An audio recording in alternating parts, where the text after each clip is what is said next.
Good afternoon. Thank you for joining us here today for an update on the 2022 elections. I'm Kimberly Dinwiddie. I'm the county's public information officer. Thank you for those of you who are reporters who are joining us on YouTube.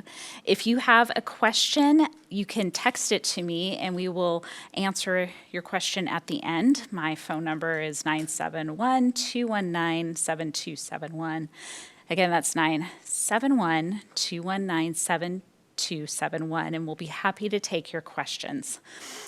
Clackamas County Clerk Sherry Hall is here today, and after providing brief remarks, she will take your questions. Thank you, Clerk Hall.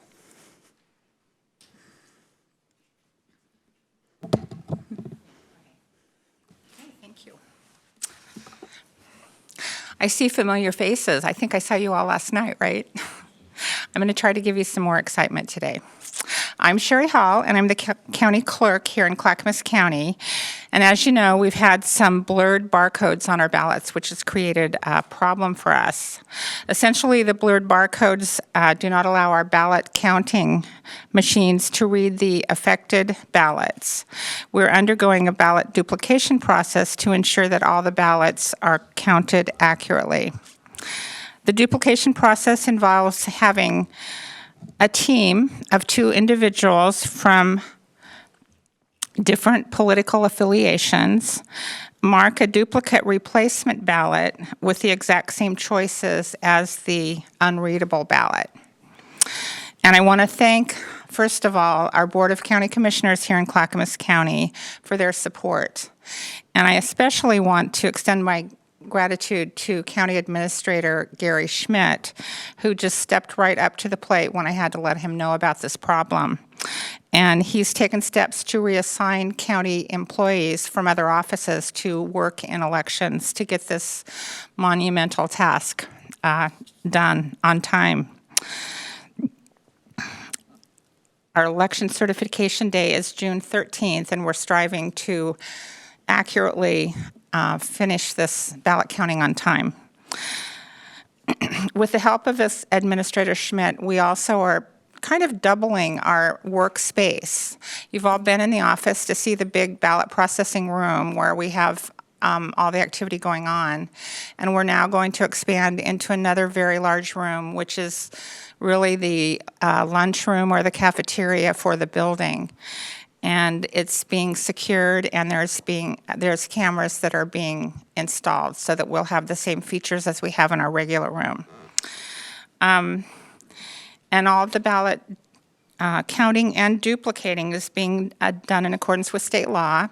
The process is spelled out in the Oregon Vote by Mail Manual, which you can pull down off the Secretary of State website and go to page 38, and that is the process we're following.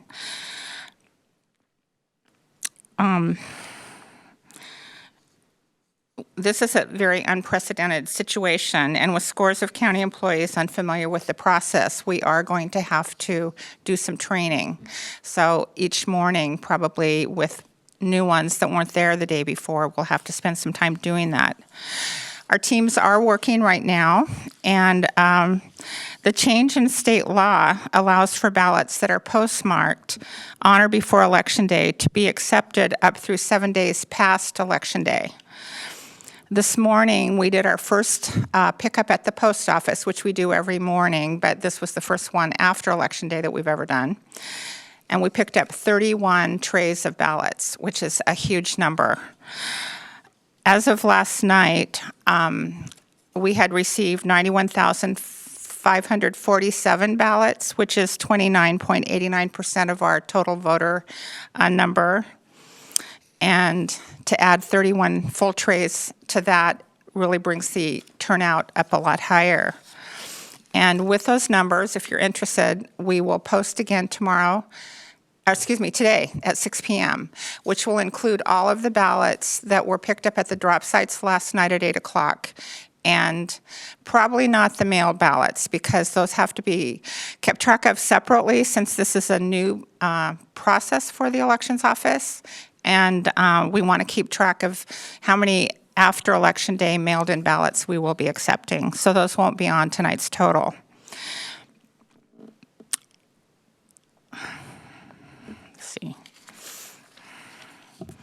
got to keep my notes straight. As I saw our results last night, which were posted, and it showed only 10,300 and some ballots being in that result, I thought of all the candidates who are maybe not close at all in Clackamas County, because that's very few, but just, that really want to know quickly if they've won or not. So we are going to strive to get this work done as quick as we can. We posted our first results last night, and we will be posting at the end of every day as we're working until the end of the counting. My goal with this, and both my office and Clackamas County, we strive to do this very accurately and on time. And you can watch what goes on each day. And I don't have anything more to say, but I will take questions. So go ahead. Sherry, what happened last night with the results not posting to the Secretary of State's website? You mean after ours were posted and then we send the results to the state? Okay, that is called ENR, Election Night Reporting, and all counties submit their totals to the state because they're shared districts across county lines, and that way the state has the totals for each of those. And there was somewhat of a technical glitch because we have to enter those numbers by hand. Some counties can just upload them from their website. We cannot do that because the kind of marrying of our system, which is HART, and the state voter file or the ENR site, it's not smooth yet. This has been going on for 10 years, and we've always had to hand enter. They were hand entered last night and then submitted, but it didn't work. And so my person was in touch with the state person who does that, and they had to be entered again, and it just took some time. We don't plan for that to happen again, but it did happen last night. Help was offered, we're hearing from the state and from the county that help was offered in advance and that you didn't respond to those requests, or you said, I'll think about it. Why was help not offered, or why did you not accept help previously? Okay, what kind of help are you talking about? Staffing? Sure, staffing, resources, yeah. Okay. Well, there's logistics that have to be taken into consideration. I called our county administrator, Gary Schmidt, the day that we realized this happened, and that was on May 3rd. That was the day we started opening ballots. And his first response was, how can I help? What do you need? And he offered to deploy county employees from other offices to help us with that, which we did start using on the 11th, which was last Wednesday. We've had redeployed county staff in our office working ever since then. But they're working shifts, basically, because it's something they're scheduling in between their own schedule and their own office where they work. But starting tomorrow, we plan to have a lot more employees. But the Secretary of State did call me on the phone, and she just offered all kinds of things. And she's never been to our office at that point. And so she was offering different things, and I said, why don't we wait till tomorrow when you come in? Because she did come in yesterday and spent I think a couple hours. She saw our floor plan. She, knew what we were doing at every point. And then she did offer more help. And now County Administrator Schmidt has offered up to 200 employees from county offices. So that's what we would like to try to do first.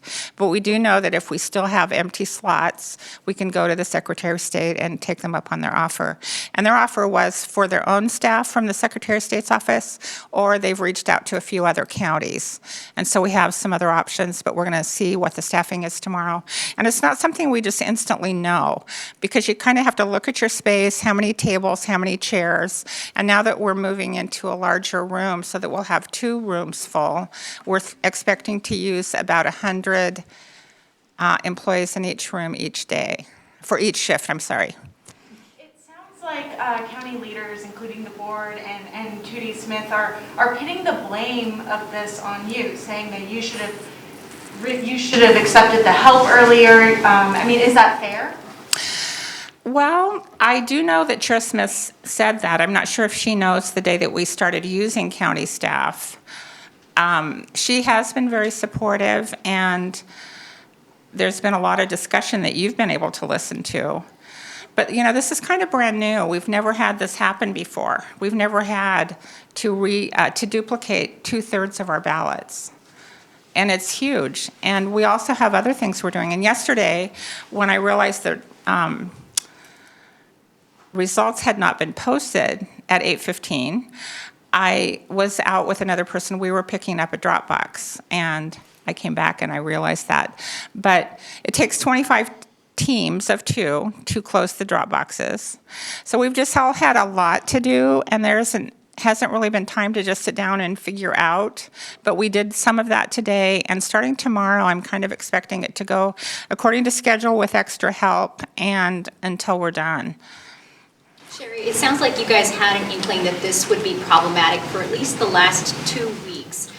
Can you speak to the seeming lack of urgency to come up with a contingency plan, including staffing, and the possibility that there would be massive delays? Why we didn't come up with a plan at the very beginning? It seemed pretty clear that this would be a monumental task, given the amount of ballots that would need to be hand duplicated. Why the seeming lack of urgency in addressing it ahead of time? It seems that way, right? Because last night's results was only 10,000 to 300 or so ballots. We have spent a lot of time just kind of trying to figure things out. There's been a lot of interruptions, too. The press really has been in the office a lot, and there's lots of interruptions. But this is going to go better from tomorrow on. Blaming the press? No, I'm just saying there's a whole bunch of things that have just come up that have had to be addressed, and you guys are great because you get the word out accurately, right? Hey, Sherry, so yesterday, Shemia Fagan sent out a press release saying, basically things seem satisfactory, and you even said during an interview that that was the most exciting part of the day, that she had come to visit, and then about 12 hours later, she sends out another statement basically admonishing the whole process. So my question, what was your initial reaction when you saw that statement last night? And was there any indication during her visit yesterday that she was displeased in any way? She was very pleasant yesterday. I was really happy to have her there to see our operation for the first time and to see our layout and to kind of understand more of everything we do and what order. I really have no comment to her press release. I never make comments to anything like that. Did she call you today? Have you talked to her at all today? I have not, but 2 people from her office were in today. I'm wondering, we heard from somebody today who said that they were working in a team of 2 yesterday. They spent 6 hours, got through 144 ballots. Did you initially think that the teams that you had would be enough to get through all those ballots? Are you before the talking deadline? about the duplication? Yes. Okay. We didn't know. First of all, the turnout has turned huge because at the beginning, I think Monday night we posted total received as 21.48%, and it's going to go to 35 or more. And again, this is our first time having to address this huge of an issue, and we have gotten lots of support and lots of help, and we're moving forward, and June 13th is not that far away, but we still plan to get it done by that day. Have the signatures been verified from everything that was dropped off after 8 p.m. last night? No, we usually do that, but our ballot drop box people were out yesterday morning about 8 o'clock, and then again about 2:30 or 3 in the afternoon, and then again last night at 8 o'clock. And the numbers of ballots are just way more than usual, and so we go in order of where, what we have. But the process for that is the ballots come in, they all get put into trays facing forward. The person who runs the machine that sorts the ballots into batches of 125, those were all put through that, and then all of those ballots were signature verified, and then sometimes there's a ballot, or more than a few actually, that the signature doesn't match or they forgot to sign it. So we put that batch through, we remove those ballots from the batch because they have to have second look plus. And so then they're shot through again, and that's the actual count of the number that we accept. And so that's the process it goes through before we can put that number on how many we've received. Correct me if I'm wrong, but I think you said yesterday that the team was going to stay as late as possible, as late as needed to verify all those signatures, and that process has sometimes taken We up would to. have been there till noon or longer today. Yeah. And that was Throughout because the of the, night. it was because of the volume, right? You're saying throughout the night, like it would Yes. literally, okay, gotcha. Okay. And we also have to give our staff at least 8 hours off between shifts, or they will be paid overtime the whole next shift. And so that was another consideration. Has the county approved overtime?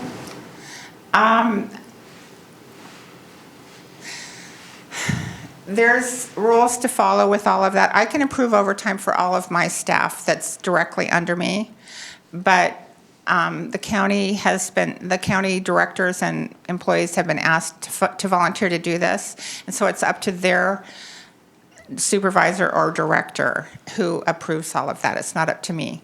And that's why, there's kind of some logistics to figure out with all of this, because we need to know how long we can keep them working in elections, and that's kind of up to their boss. Do you think that this could impact voter turnout at future elections, or maybe even add to the distrust that some people may already have in the integrity of the election system? I think it can. And I mean, it's a horrible thing to happen, to not build voter trust at every step of our process. This is something that takes away from that. But we also think that because of the issue here in Clackamas County, that probably drove the turnout to go so high. I mean, who knows? How do you predict that? How do you say this is what happened and that's why? It's really kind of just all learning. When was the last time you saw turnout like this? Well, the turnout for the last 4 primaries has been between 28 and 50%. And so today we're right at 29.89 with still a lot of ballots to put into that number. And I don't think it's going to surpass any turnout. It's not a record turnout, but it's still a lot. Sherry, you told the board earlier today that the reason volunteers didn't work over the weekend was because they didn't want to. Can you elaborate on that and talk about how it may have fallen on your shoulders to ensure everything that could have happened did to get these votes counted? Elaborate on how it fell on my shoulders? To ensure that despite people's lack of wanting to come in over the weekend, that nothing more happened to address that. We sounds like can't you're blaming force them. These are temporary workers, and they really only work elections. And people are retired. I mean, we have people as old as 85 doing this. And at that age group, I think they do need their time off. That shouldn't happen now until, we should keep working every day until these are done. But again, we'll see. What we do is put a sign-up sheet out on Friday for everyone who can work on Saturday or Sunday, and only 3 people signed that. Do you think that would have been an indication to accept help from either the state or the county? It probably could have if we had talked at that time. It probably could have. So at this point, how many people do you have duplicating these, and how long do you expect it's going to get through all this? How long do I expect? To get through all of this counting? Okay, well, one of the things we looked at today, in fact, it was on the meeting the commissioners held earlier where Mr. Madcore, the county counsel, had worked in our office on Monday, and he talked about how long it took to do a certain number of ballots. I did not write that information down, but that is a pretty fair time, I guess, for this work. Some can do it more quickly than others, but it's a very slow process with the duplicating, way slower than opening new ballots to put through tally. Is this process going slower than you expected? I know you've had to duplicate ballots in the past, not to this volume, but was that any indication of how long this could take? Did you underestimate how long it would take to get through the I ballots? didn't estimate it all, actually. The tally machines are rejecting, so we have to put all of the ballots through tally, and it's when they get rejected that we take them for duplication. And we should know the numbers pretty well for each category, probably by Friday, because all of the ballots that have been received today, the high numbers, should all be, except for the 31 trays of mail, those should all be on our total tonight for the accepted. And this duplication process, it takes quite a few people. First of all, we printed the ballots in our office ourselves for the new duplicated ballots. We didn't order them from anywhere. And so I've probably said this before to you guys, but we have 447 ballot styles. And these are batches of ballots. We used to count by precinct, where just one precinct would be tallied and we'd know the number. But now ballots from everywhere come into the same, boxes, and we put them in batches. And so out of the 125, 70 to 80 are rejected. And those ballots are matched up with a duplicate ballot that's the same ballot style, which means we've actually got them organized. We have a way to organize each of the different styles so that it's easily just to go to that bin and pick it out. But that takes time. And what the machine does, it rejects ballots, but we also print the report for that batch, which tells us the exact unique identifying number with the barcode that needs to be duplicated because it couldn't be read. And so just all of that takes time, with finding the right ballot, putting it together. They make the list of the ballots they need, and the duplicating piece is the end of that process, working up to having the right ballots together and how many. And we can always find, we're also retaining the old ballot and putting the new ballot next to it. So anybody that wanted to look at a pair of ballots that were duplicated, we could show it to you. They would have the same unique identifying number. It's just very important to keep it very organized so you don't drop a ballot. It has to be exact. We don't want to lose any votes or add any votes. Right. We want exact. You say you didn't estimate how long this process would take. How did you know how many teams of people you would need? We don't, but we're going to work these teams until we're finished. And how many? And the number of teams is dependent on our space, and we have plenty of that now. And so how many people do you have counting ballots right now, and how many of those are county workers that have come in to help? I would have to go back and look at the list because I didn't bring that information. But like I said, we have many redeployed county people. What are your hours of operation? Are you just going to go 9 to 5 type thing, and 9 to 8? Are you going to operate in shifts when you get the more people, Starting tomorrow, we start shifts of 7 a.m. to 1 p.m. and then 1 p.m. to 7 p.m. Some of the regular temporaries have already asked me if they can work both shifts, but there's others that will be lucky to get through one shift because this is very tedious and it's hard on your eyes. It's a lot of work to duplicate, way more work than just counting. How many on each shift? We are hoping to have 100 with each. And are you going to hold the printer accountable for the smudged barcodes? Okay, that is not in my purview right now, but I know attorneys are talking about it and putting informational questions together. There will be some investigation into what happened. What was the company that was in charge of that? I'm not sure if I can say that. There are some, though, that have been observing that found out which company it was, and it sounds like there's been some contact. But I really don't know any of the details. We've used this printer for 10 years and never had a problem.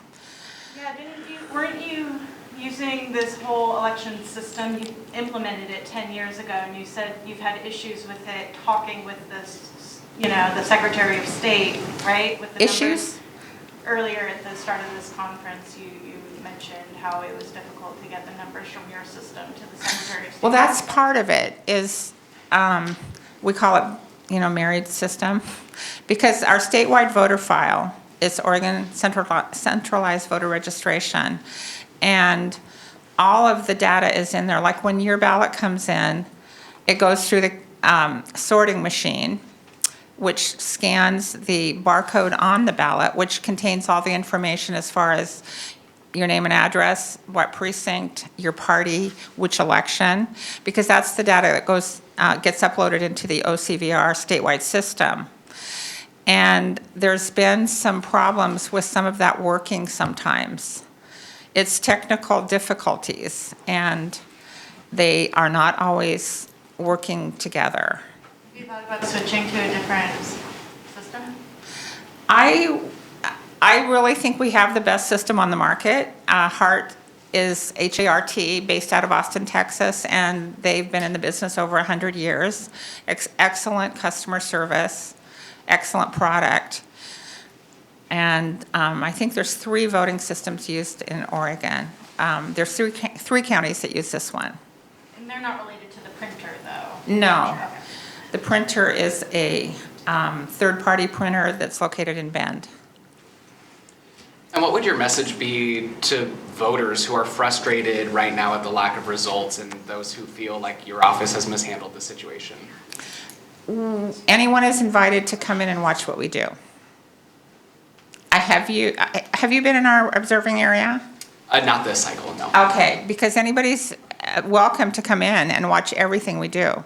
And if they want to see certain things, like I said, with the 2 ballots, the one duplicated and the original unreadable one, we can show you a pair or many pairs of those so that you can see that it's the same.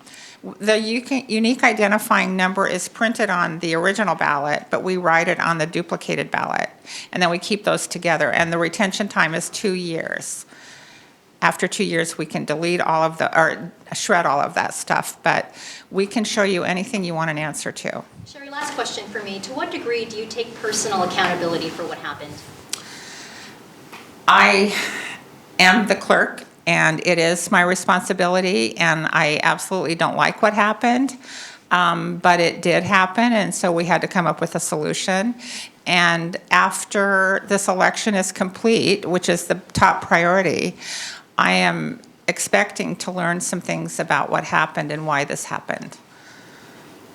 Are you running for re-election in November? My name is on the November ballot. And do you think that this might impact your ability to get reelected?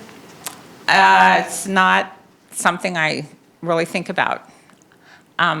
Lots of things affect lots of things, and we'll just see what happens. I like the job a lot. I hate the politics part of it, but it is it's a very honorable work because your voice to government is on your ballot, and it's really important to keep the highest integrity possible, which is what I'm striving to do. Okay. Is there any other questions? No? All right, thank you for this. I realize that some of you have texted me some questions that we didn't get answered, and I will be following up with you directly. I really appreciate your patience. That is all the time we had for today. And the clerk said we may be seeing some results happening tonight on our website. So thank you for coming.